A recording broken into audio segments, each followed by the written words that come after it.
नमस्कार। आजको अङ्कमा कक्षा 12 को एकाइ 8 अन्तर्गत पाठ नम्बर 3 को विषयवस्तुको बारेमा चर्चा गर्न गइरहेको छु। पाठ नम्बर 3 अन्तर्गत विषयवस्तु रहेको छ नागरिक अधिकार र कर्तव्य। आउनुहोस् नागरिक अधिकार र कर्तव्य भन्ने विषयवस्तुको बारेमा बुझ्ने प्रयास गरौँ। साधारणतया अधिकार र कर्तव्य भन्ने बित्तिकै राज्यमा रहेका नागरिकहरूले राज्यबाट पाउने सेवा सुविधाहरू अधिकार हो भने आफू नागरिक भएको नाताले राज्यप्रति गर्नुपर्ने कामहरू चाहिँ कर्तव्य हुन्।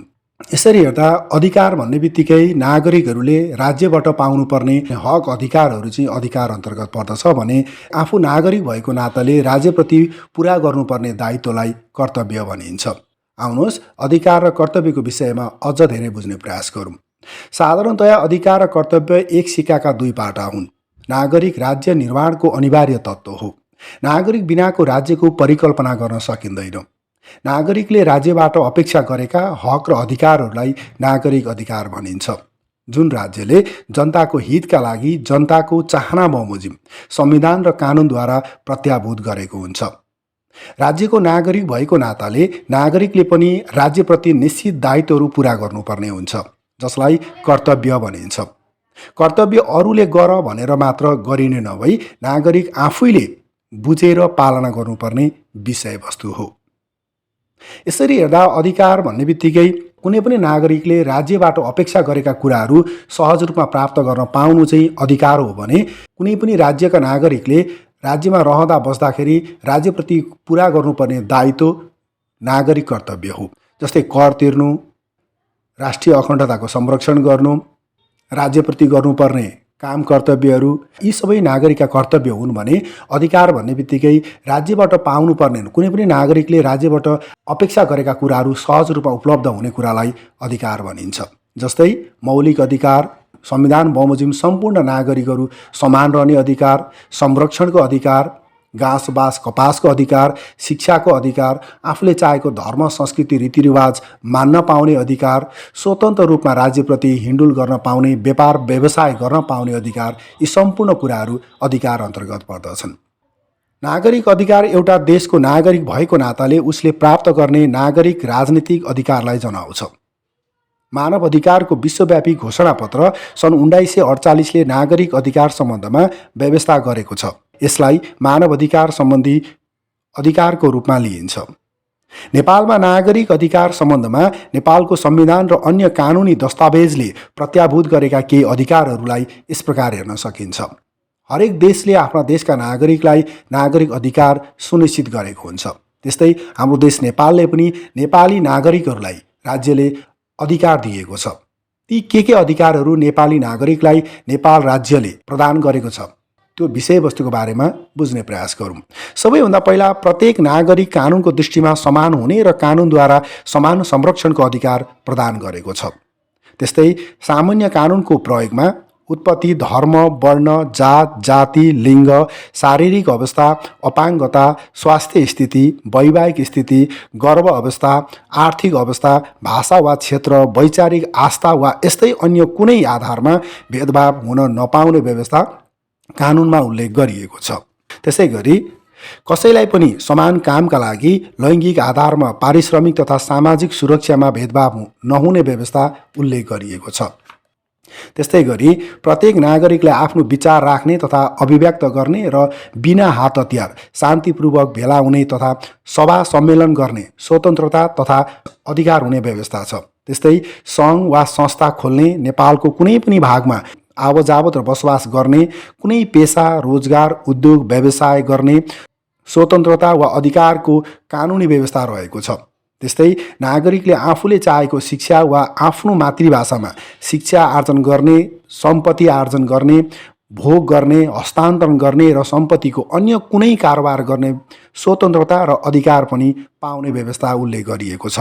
त्यसै गरी आफ्नो समुदायको धर्म, भाषा, लिपि वा संस्कृतिको अभ्यास, संरक्षण र संवर्धन गर्न पाउने व्यवस्था उल्लेख गरिएको छ। त्यस्तै धार्मिक स्थल र धार्मिक गुठीको सञ्चालन गर्ने, आफ्नो जीव, आवास, सम्पत्ति, पत्रचार वा सूचनाको रक्षा गर्ने वा गोप्य राख्ने अधिकार पनि कानुनी व्यवस्था रहेको छ। त्यसै गरी व्यक्तिको गोपनीयताको अधिकार पनि संरक्षण गरेको छ। त्यस्तै गरी कुनै व्यक्तिको सम्पत्ति वा आयमा कानुन बमोजिम मात्र कर लगाउन सकिने व्यवस्था उल्लेख गरिएको छ। त्यसै गरी व्यक्तिको इच्छा विरुद्ध कुनै काममा लगाउन नपाइने व्यवस्था उल्लेख गरिएको छ। त्यसै गरी गिरफ्तार भएको वा थुनिएको व्यक्ति आफैले वा निजको तर्फबाट जोसुकैले बन्दी प्रत्यक्षीकरणको आदेशका लागि सर्वोच्च अदालत, उच्च अदालत वा जिल्ला अदालतमा उजुरी दिन सक्नेछ। निज उपर परेको उजुरी जाँचबुझ गर्दा कानुन विपरीत गिरफ्तार गरिएको वा थुनिएको देखिएमा सम्बन्धित अदालतले त्यसरी गिरफ्तार वा थुनिएको व्यक्तिलाई तुरुन्त थुनाबाट छाड्न आदेश दिनेछ भन्ने अधिकार सम्पूर्ण नेपाली नागरिकलाई नेपालको कानुनले प्रदान गरेको छ। यसरी हामीले नेपाली नागरिकलाई दिएको, नेपाल राज्यले दिएको अधिकारको विषयमा चर्चा गरिसकेपछि अब हामी कर्तव्य भनेको के हो र कर्तव्य अन्तर्गत कस्ता कस्ता कर्तव्यहरू नेपालका नागरिकहरूले राज्यप्रति पुरा गर्नुपर्छ भन्ने विषयवस्तुको बारेमा बुझ्ने प्रयास गर्छौँ। राज्यले आफ्ना नागरिकलाई दिएको अधिकारको विषयमा हामीले चर्चा गऱ्यौँ। कुन कुन विषयवस्तुहरू नेपाली नागरिकले राज्यबाट स्वत रूपमा प्राप्त गर्न सक्नेछन् भन्ने विषयवस्तुको बारेमा हामीले चर्चा गऱ्यौँ। अब हामी कर्तव्य भन्ने विषयवस्तुको बारेमा चर्चा गर्न गइरहेका छौँ।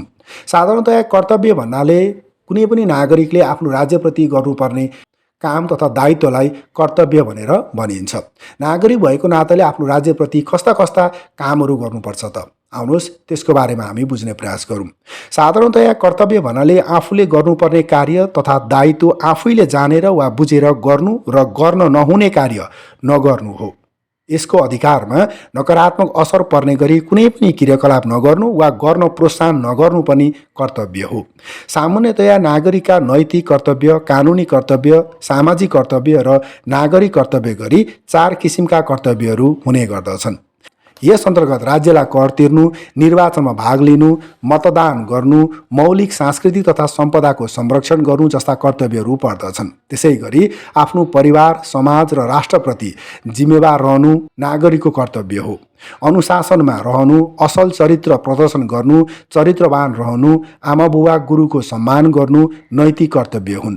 आफ्ना परिवारमा मिलेर बस्ने, सहयोग गर्ने, पारिवारिक निर्णयमा सहभागी हुनु, माया, सम्मान, आदर जस्ता मानव मूल्यको प्रदर्शन गर्नु पारिवारिक दायित्व हो भने सामाजिक नीति नियमको पालना, सामाजिक कार्यमा सहभागिता, सार्वजनिक सम्पदाको संरक्षण र संवर्धन सामाजिक दायित्व अन्तर्गत पर्दछन्। त्यस्तै गरी कर तिर्नु, कानुनको पालना गर्नु आदि कानुनी दायित्व हुन् भने देशको भलाइको काम गर्नु, देशभक्ति प्रदर्शन गर्नु, देशलाई अप्ठ्यारो पर्दा आवाज उठाउनु, राष्ट्रियताको पक्षमा वकालत गर्नु आदि राज्यप्रतिको दायित्व हुन्। यी सम्पूर्ण कुराहरू नागरिक कर्तव्य अन्तर्गत पर्ने गर्दछन्। कुनै पनि देशमा नागरिक भएर जन्मिसकेपछि राज्यप्रति गर्नुपर्ने कामलाई कर्तव्य भनिन्छ। नागरिक भएको हैसियतले अधिकार मात्रै प्राप्त गर्ने होइन, राज्यप्रति गर्नुपर्ने काम पनि नागरिकको कर्तव्य अन्तर्गत पर्दछ। व्यक्तिले आफ्नो अधिकार उपभोग गर्दा अरूको अधिकारको सम्मान गर्ने तथा अरूको अधिकारको सीमालाई ख्याल गर्नुपर्दछ। नागरिकले अधिकारको माग त गर्नु नै पर्छ, साथै आफ्नो कर्तव्य पनि पुरा गर्नुपर्दछ। नागरिकहरूले नागरिक हकको उपयोग गर्न पाउने अवस्था सिर्जना गर्नु राज्यको दायित्व हो भने प्रत्येक नागरिकले आफ्नो हकको उपयोग गर्दै आफ्नो राज्यप्रति गर्नुपर्ने कर्तव्य पनि पुरा गर्नुपर्छ। व्यक्तिले आफ्नो अधिकार उपभोग गर्दा अरूको अधिकारको सम्मान गर्ने तथा अरूको अधिकारको सीमालाई ख्याल गर्नुपर्दछ।